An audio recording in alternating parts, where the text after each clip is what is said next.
Bonjour, je m'appelle Mathilde et je fais partie de 12 pattes sur Terre.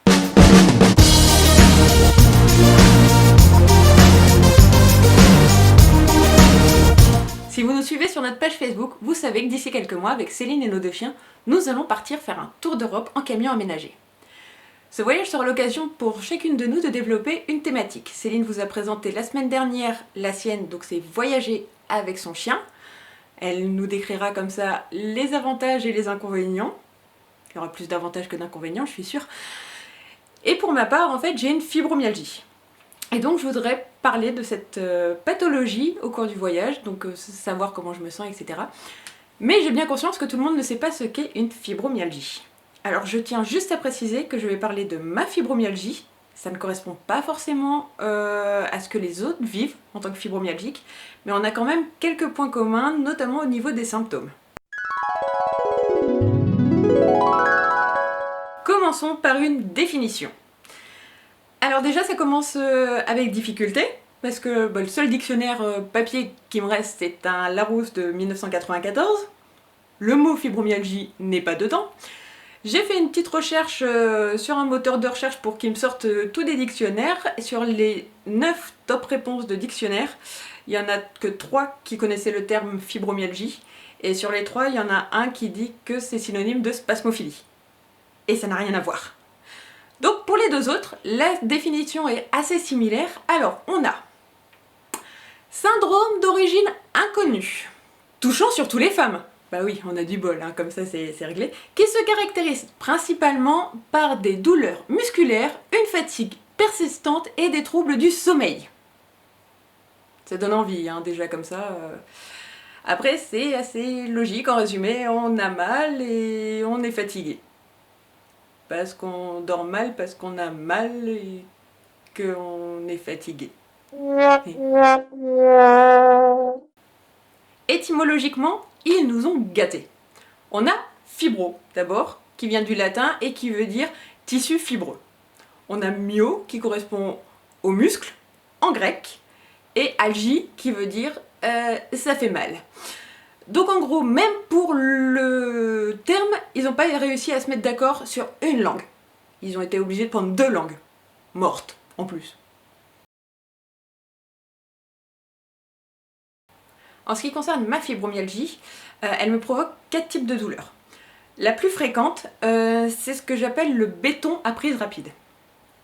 Imaginez, vous avez les bras et les jambes pris dans de grands bains de béton à prise rapide. Alors vous imaginez la compression lente mais certaine qui arrive, la chaleur chimique, ça brûle un peu, et en plus on a l'impression qu'il faut 15 fois plus d'efforts pour faire la même chose. Ça c'est en permanence, voilà, c'est le syndrome de béton à prise rapide, je l'ai tout le temps. C'est pas ultra douloureux, mais c'est un peu contraignant, on va dire. Tu peux. Deuxième douleur, j'ai appelé ça le monde du schtroumpf. Si j'appuie là, j'ai mal. Enfin, ça fait comme si je ressentais un bleu. Si j'appuie là, ça fait comme si je ressentais un bleu. Mon doigt il va bien, hein, c'est vraiment au niveau de mes muscles et de mes articulations. En fait, c'est dès que j'ai un contact avec quelque chose d'un peu rigide ou de dur, ça fait mal. C'est une douleur comme un bleu, d'où le monde du schtroumpf. Tout le monde a eu des bleus, ça fait pas super mal. Mais c'est toujours là, et ça vient en complément du béton à prise rapide. Alors, ça veut dire qu'en fait, je le ressens quand même très régulièrement, hein. Je vois certains qui vont peut-être me dire « Ah bah t'as qu'à arrêter de faire ça, t'auras plus mal. » Oui, j'y penserais, hein. Si je m'assois, une chaise c'est dur, donc ça me fait mal. Un tabouret c'est dur, le sol c'est dur, enfin bref, si je m'assois, ça fait mal. Si je m'allonge, ça fait mal aussi parce que je peux pas être sur le dos, parce que sinon ça fait mal. Le matelas en lui-même, aussi moelleux soit-il, il me fera mal sur tout ce qui est en contact avec. Et même mes bras et mes jambes ne doivent pas être en contact l'un avec l'autre, sinon ça fait mal. Des douleurs de bleu, pas un truc insupportable. Mais c'est pas cool. Donc ça prend un petit moment en plus de trouver une position assez confortable, on va dire. Donc voilà, ça c'était la deuxième douleur. La troisième, c'est comme de l'électricité. C'est pour ça qu'on fait toujours un contrôle au niveau neurologique quand on a une fibromyalgie. Donc moi ça me fait comme de l'électricité, jusque de mes épaules jusqu'au bout de mes mains. Et au niveau de mes jambes, c'est comme les jambes sans repos. Donc les jambes, elles ont besoin de bouger, elles sont pas... C'est pas pratique pour s'endormir non plus, ça, des jambes qui veulent pas rester en place et... Voilà, c'est sympa. La quatrième douleur, c'est la plus rare, mais la plus violente. En fait, c'est comme si mes os se vrillaient sur eux-mêmes. Ouais, c'est pas cool. La douleur est telle que pendant les crises comme ça, où j'ai mes os qui... Enfin, mes os, mes muscles... Quand j'ai vraiment des grosses crises de douleur, en fait, j'en viens à m'arracher la peau des bras en les griffant, à me frapper pour essayer de faire des points de douleur ailleurs. Et ma plus violente crise aussi, j'ai voulu me défenestrer. Je ne suis pas suicidaire, je tiens à la vie, elle est beaucoup trop courte à mon goût, mais la douleur elle est telle qu'on se dit si on saute, ça va s'arrêter, alors pourquoi pas? Bon, ce qu'il y a, c'est qu'on a tellement mal qu'on est recroquevillé sur le sol généralement et qu'on n'a pas la force ne serait-ce que de se mettre debout.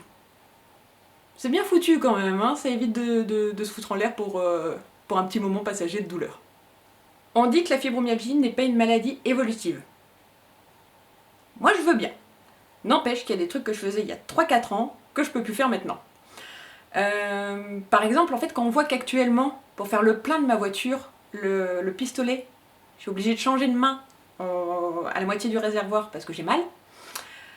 Et ben curieusement, j'ai plus trop envie de me lancer dans des via ferrata où je vais être suspendue à des échelles au-dessus du vide. Je sais pas, je fais moyennement confiance à mes mimines. C'est pareil, pour écrire ne serait-ce que 3 heures d'affilée, c'est une torture. Manger avec des baguettes, ça c'est un des trucs que je regrette le plus. Je peux plus manger avec des baguettes, c'est ballot, hein. Donc voilà, donc c'est surtout mes mains qui sont impactées. Enfin, c'est surtout sur mes mains que je vois qu'il y a une vraie évolution. Bon, le fait est que je ne suis pas à plaindre. Déjà, j'ai la chance de pouvoir continuer à travailler, ce qui est loin d'être le cas des fibromyalgiques que je connais. Je suis entourée, j'ai du soutien, et puis ce sont des douleurs que j'arrive à gérer, surtout depuis la dizaine d'années qu'elles me suivent. Enfin voilà, donc je m'y suis habituée, je m'y suis accoutumée. Je veux pas que cette vidéo serve à ce que derrière j'entende des choses du genre oh ma pauvre petite chérie, oh là là, bon courage à toi. Non, dans l'absolu, on m'a toujours appris à quoi ça servait de se plaindre, puisque si on se plaint auprès de ceux qui nous aiment, eh ben ils sont impuissants et très embêtés, et pour les autres, eh ben ou ils s'en foutent ou ils sont contents. Moralité, pourquoi se plaindre? Donc voilà, c'est pas une vidéo faite pour se plaindre, hein. C'est juste pour décrire un peu cette pathologie qui n'est pas assez connue. Et d'ailleurs, en plus, je suppose que parmi les gens qui vont regarder cette vidéo, il y en a qui n'étaient pas au courant que j'avais une fibromyalgie, donc ça se voit pas. C'est une maladie invisible, de temps en temps c'est ça aussi qui est pas terrible. Donc ça ne se voit pas, je peux continuer à vivre quasiment normalement pour une fille de 30 et quelques. Petit quelques. Donc voilà, donc c'est pas une vidéo pour se plaindre, c'est vraiment une vidéo pour faire comprendre ce qu'est la maladie et le quotidien en fait d'un fibromyalgique. Pour le diagnostic, alors comme je vous l'ai dit dans la définition, c'est un syndrome d'origine inconnue. Donc le diagnostic passe par un diagnostic par défaut, c'est-à-dire qu'on va passer des radios, des scanners, des IRM, des électromyogrammes, donc quand ils envoient de l'électricité dans les membres pour voir si le système nerveux va bien, des prises de sang bien sûr, et donc si tous les résultats sont négatifs, enfin qu'il n'y a rien de visible au résultat, mais que les médecins s'accordent à dire qu'effectivement il y a une douleur, bah là on met l'étiquette fibromyalgie. On est content hein, là, parce qu'on se dit c'est cool, j'ai une maladie qu'on ne peut pas guérir. On va continuer hein. Pour faire tous ces examens, il faut un médecin traitant qui nous croit. C'est pas évident. J'ai compris que ma doc était géniale en fait quand j'ai été mutée. J'ai dû en changer et j'ai préféré faire 350 km pour garder la même. Parce que j'ai eu le droit aux phrases que tous les fibromyalgiques ont entendues au moins une fois au cours du diagnostic, enfin de la recherche de ce qui se passe. J'ai eu le droit au « Bah, c'est dans la tête, faites du sport !» Oui, j'y ai pensé. Je vais y aller, hein. Il faut savoir que ça prend en moyenne 5 ans en France pour diagnostiquer une fibromyalgie. C'est 5 ans au cours desquels on va pas avoir forcément de traitement pour gérer la douleur, donc ça peut paraître un peu long et un peu déprimant. On a un vrai problème de reconnaissance de la fibromyalgie, en particulier en France. La fibromyalgie, aucun fibromyalgique jusqu'à présent n'a pu obtenir une ALD, donc une reconnaissance d'affection de longue durée pour une fibromyalgie. S'il y a des fibromyalgiques qui en ont, c'est sous couvert d'une autre pathologie. Alors ça peut être dépression, maladie de Crohn, colopathie, enfin voilà, il y a d'autres pathologies qui se retrouvent souvent dans la même famille, qui se retrouvent complémentaires à la fibromyalgie, et c'est sous couvert de ces pathologies qu'on arrive à obtenir une ALD. Alors personnellement, je n'ai pas d'ALD, parce que pour le coup j'ai la fibromyalgie, mais rien d'autre. C'est déjà ça. On va mettre dans la même catégorie en fait toutes les personnes pour lesquelles on reconnaît qu'il y a des douleurs, mais qu'on ne sait pas d'où ça vient, on les met tous dans le même lot, le joli lot étiqueté fibromyalgie.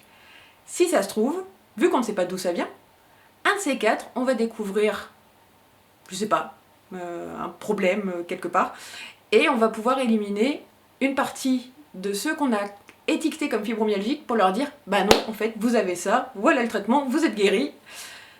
Ce serait chouette. Mais pour l'instant, on attend. On a un problème de visibilité aussi parce qu'il y a beaucoup d'associations, que ce soit au niveau national ou régional, consacrées aux fibromyalgiques. Et en fait, chacun défend un petit peu son point de vue. Il n'y a pas de cohésion de groupe. Puisqu'en fait, tout le monde ne se reconnaît pas dans les mêmes symptômes. Comme je vous ai dit au début de la vidéo, ça se trouve, il y aura des fibromyalgiques qui ne vont pas du tout se reconnaître dans ce que je vais dire. Qui sont dans des états bien pires, ou alors qu'ils vivent très très bien. Une fois, j'ai rencontré quelqu'un qui m'a dit qu'elle avait une fibromyalgie de l'épaule. Je savais même pas que c'était possible d'avoir une fibromyalgie localisée. On sait pas. Vu qu'on ne sait pas d'où vient cette pathologie, eh ben pour les traitements, on se contente d'un traitement des symptômes. Donc j'ai un traitement assez standard pour un fibromyalgique, c'est-à-dire un mélange d'antidépresseurs. Le but c'est de ralentir les messages de douleur à travers les synapses, et en complément des antalgiques. Antalgiques assez puissants puisque je suis sous tramadol depuis 3 ans. J'ai la chance de ne plus avoir d'effets secondaires. Ça n'a pas été forcément le cas au début, hein. Je me souviens qu'au début j'ai allumé le feu une fois chez ma maman, et je me suis dit c'est bizarre, il y a un truc qui va pas avec ce feu. Puis bon, mon cerveau il percutait pas. Et c'est au bout d'un moment, c'est l'odeur en fait qui m'a fait comprendre que j'avais laissé tous les DVD au-dessus du feu. Et donc ils ont fondu. Voilà, ça c'est le tramadol. C'est particulier. Être sous tramadol pourra peut-être poser des difficultés au cours de notre voyage, parce que j'ai lu quelque part que le tramadol étant interdit dans certains pays parce qu'il est classé comme drogue dure, je devrais le faire passer par valise diplomatique et le récupérer dans des ambassades. J'ai pas encore vérifié l'info, j'espère que c'est pas le cas parce que sinon ça va vraiment être compliqué. Et bon, c'est le tramadol. En complément des médicaments, donc je vois de temps en temps un chiropracteur, kiné, ostéo. J'ai fait de l'hypnose, de la sophrologie, ça m'a pas trop réussi ça. J'étais voir un éthiopathe et ça m'a pas du tout réussi. Mais après, voilà, que ce soit l'hypnose ou l'éthiopathie ou la chiro, de temps en temps ça réussit pas à d'autres, que à moi ça me va très bien. C'est ça, c'est comme tous les fibromyalgiques qui sont potentiellement différents, et ben ce qui marche sur l'un ne marche pas forcément sur l'autre. En plus de cela, donc, je fais des cures thermales. Ça fait 3 ans. Les 2 premières, je les ai faites dans un centre qui traite la fibromyalgie comme une maladie psy. Bah oui, quand on sait pas d'où ça vient, hein, on dit que c'est dans la tête. Bon, après, les soins n'étaient pas désagréables, hein, ça consistait en des bains de magnésium, des massages, voilà, c'était pas désagréable. Mais cette année, j'ai fait une cure spécifique fibromyalgie dans un autre centre. Et là, c'est vrai que j'ai vraiment senti la différence parce qu'ils l'ont traité comme un problème rhumato.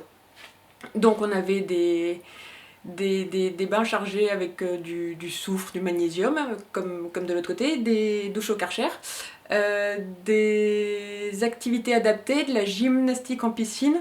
Donc c'est vrai que tout ça, en fait, pour 3 semaines, ça a fait que j'ai quand même bien pu réduire mes antalgiques. Ce qui est cool parce que l'inconvénient du tramadol, c'est qu'il va flinguer d'autres organes. T'as pas mal, mais bon, ça te pourrit le reste, hein, donc c'est pas ouf non plus comme traitement. En plus des cures, des médicaments, j'ai mon chien, Neck. Il est dans la catégorie des traitements. Depuis que je l'ai, ça fait un peu plus de 2 ans. Déjà, c'est une boule de poil qui est toujours joyeuse, donc on a du mal à faire la tronche, même si on s'est levé complètement tordu dans un corps d'une femme de 90 ans. Bah, il y a de bons poils, alors bon, ça va mieux. Et en plus, il me force à me bouger. Parce que lui, bon jour ou mauvais jour, il faut que je le sorte au moins 4 fois par jour.